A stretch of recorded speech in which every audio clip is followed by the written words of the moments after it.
बाई असल नसेल तेव्हा बाई कळलं माईला असे औंदाचे दिवस कसे भाई जाते शेवटला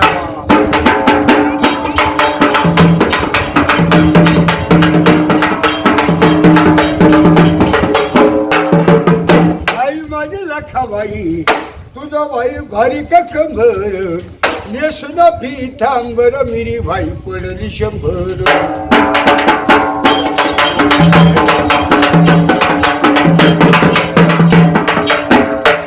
हमारे देश की एक अलग परंपरा है, एक अलग संस्कृति है और अलग अलग संस्कृतियों से हमारी देश की खूबसूरती हमेशा बढ़ती रहती है। और उन खूबसूरत संस्कृतियों में से एक लोक कला भी एक ऐसी संस्कृति है कि जिस लोक कला के माध्यम से पूरी दुनिया हमारे हिंदुस्तान को सलाम करती है। और ये कला अलग अलग राज्यों में अलग अलग तरीके से मनाई जाती है, लेकिन इसमें सबसे अगर कोई मशहूर अगर कोई लोक कला है तो वो है हमारे महाराष्ट्र की लोक कला।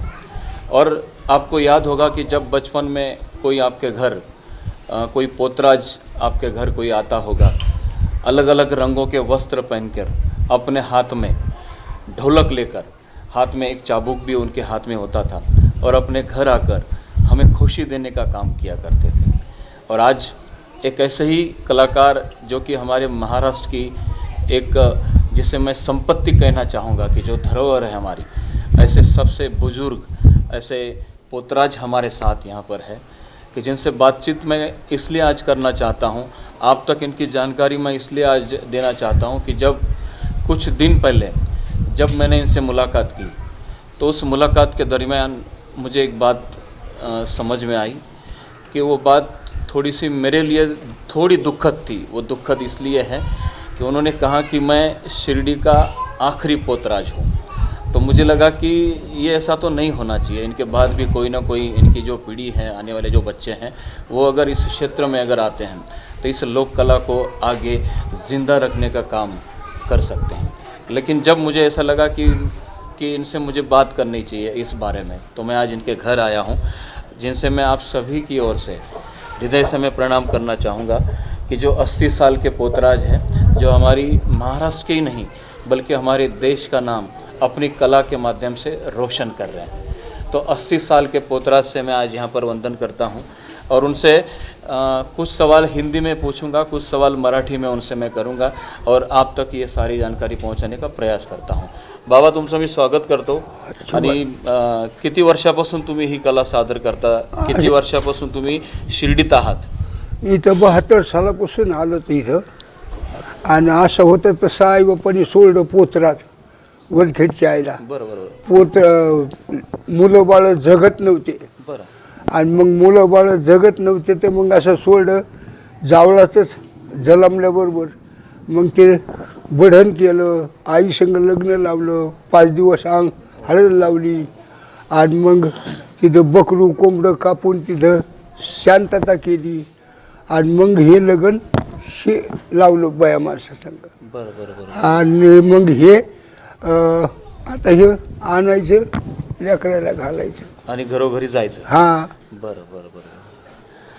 बाबा बहुत अच्छी बात यहाँ पर बता रहे हैं कि वो बहुत छोटी उम्र में यहाँ आए, लगभग 72 की साल में उन्होंने इस कला की शुरुआत की और घर घर जाकर भिक्षा मांगकर अपने परिवार को संभालने का काम, अपने परिवार को पालने का, इस कला के माध्यम से उन्होंने इस कला को अपने परिवार को पालने का एक जरिया बनाया, माध्यम बनाया. बाबा, तुम्हाला कसं वाटतं ज्यावेळेस तुम्ही लोकांकडे जातात आणि त्यांच्याकडे तुम्ही थोडीशी क्या भिक्षा किंवा दक्षिणा मागण्याचा तुम्ही त्या ठिकाणी त्यांना विनंती करता, कसं वाटतं तुम्हाला? आनंद वाटतो ना. काय म्हणता त्यांना, तुम्ही काय म्हणता? आई आखाडाचा महिना, लक्ष्मी आली घरात, तिचा सन्मान करा. धर्म तारी धर्म मारी, धर्म हा कैलाशी उधार करी. बरोबर. आणि कुठल्या दिवशी जास्त जाता तुम्ही लोकांकडे? कोणत्या दिवशी जाता? मंगळवार, शुक्रवार.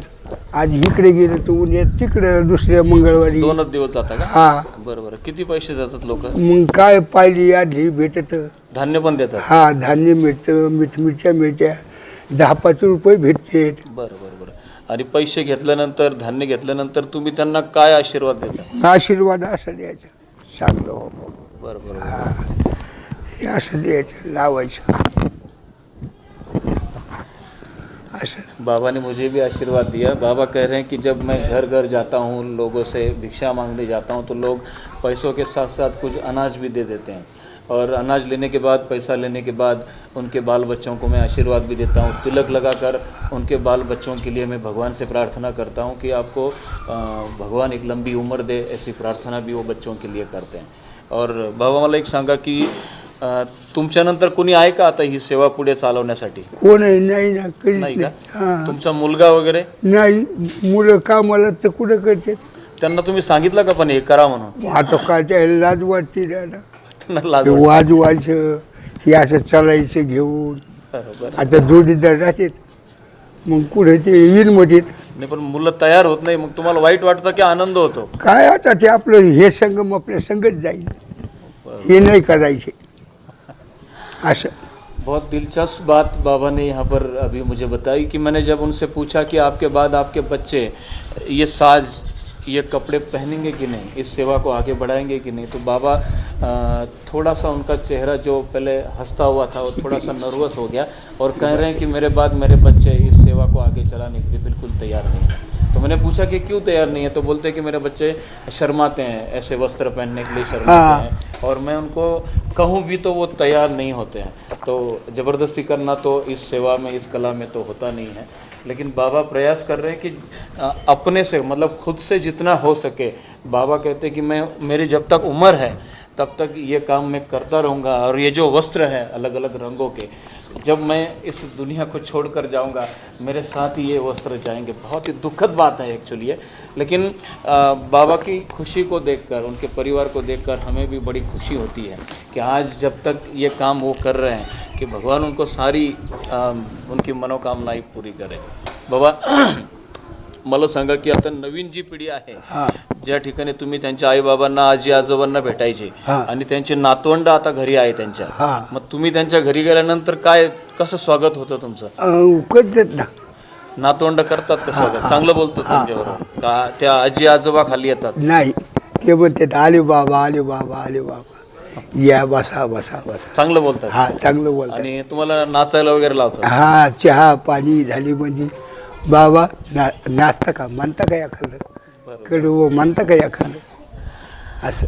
जिन दादा दादियों ने बाबा का स्वागत किया हुआ है इतने सालों से, मैंने उनसे पूछा कि दादा दादी जैसा स्वागत आज उनके पोते कर रहे हैं, या फिर उनके घर के जो छोटे बच्चे वो स्वागत करते हैं आपका? तो बाबा कह रहे हैं कि बहुत अच्छी तरह से स्वागत होता है हमारा। आज भी छोटे छोटे बच्चे भी हमारे आसपास आकर हमें बोलते हैं कि बाबा एक डांस करो ना हमारे साथ, और दादा दादी भी उनके साथ आकर बच्चों के साथ, बाबा भी उनको बड़े दिल से, बड़े प्यार से उनको पास लेकर अपनी कला उनको दिखाते हैं। तो मुझे लगता है कि बच्चे कितने खुश होते होंगे ना बाबा आपके साथ जब डांस करते हैं, आपके साथ जब वो बच्चे नृत्य करते हैं, आपके साथ वो कला का प्रदर्शन करते हैं। कला कर. तुम्ही आता ही जे गाणं तुम्ही घरोघरी जाऊन जे म्हणता, हे गाणं कसं शिकले, कोणी शिकवलं तुम्हाला? असंच गुरुनी काही, वडिलांनी काही, म्हणजे मग नाही आलं म्हणजे हाणायचं, मारायचं, काय कर. आता आपण शाळेत गेलो तर गुरुजी कसा आपलं फटका बसितो, पट्टी मारून शिकवतो. हां, पट्टी मारून हुकलं की, अक्षर हुकलं की, तसं अक्षर हुकलं तोंडाचं म्हणायचं, चुकलं की टप्पू मारायचं. हां असं.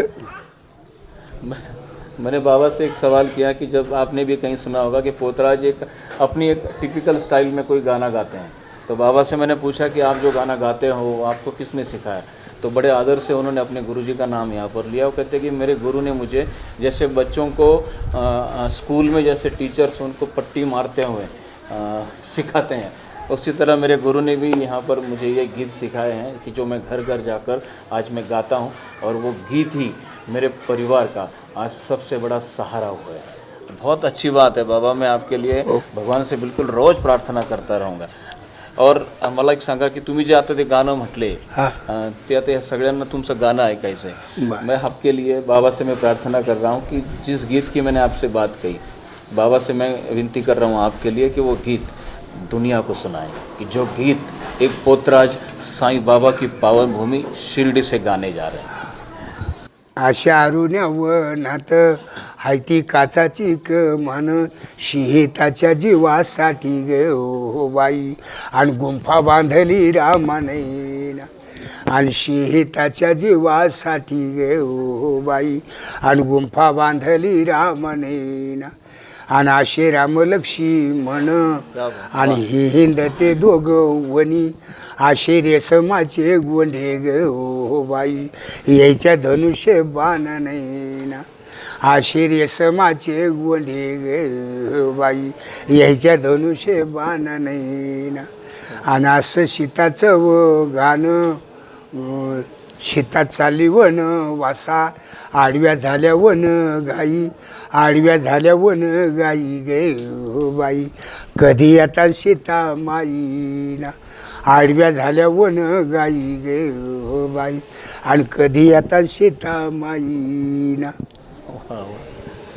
जो गीत आप सारे लोग जो सुन रहे हैं, जिनको मराठी आती है उनको तो बड़ा ही आनंद आया होगा इस गीत को सुनकर, और जिनको मराठी नहीं समझ में आती है उनके लिए मैं कहना चाहूँगा कि इन्होंने जो अभी गीत गाया, जो लोक कला में हमेशा जो गाया जाता है, तो उस गीत में उन्होंने रामायण का, भगवान श्री राम और मैया सीता का उन्होंने इस गीत में, इस लोक कला के गीत में वर्णन भी किया है।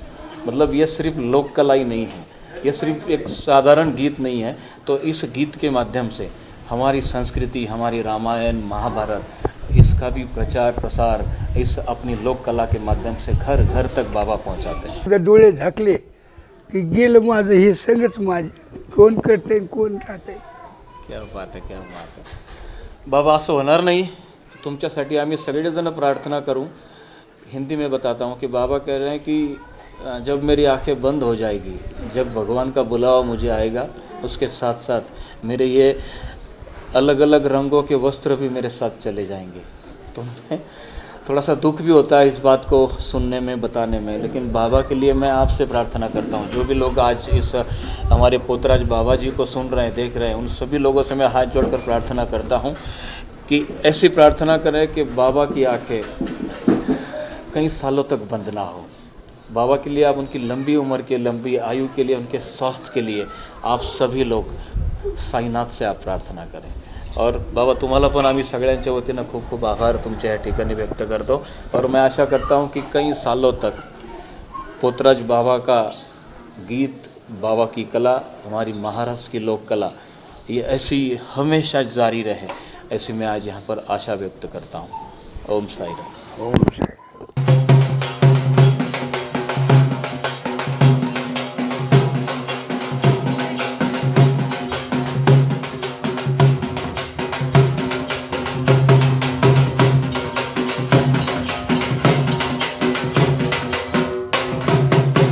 सामोरी हे बसले गे भाई मला दत्त गुरु दिसले।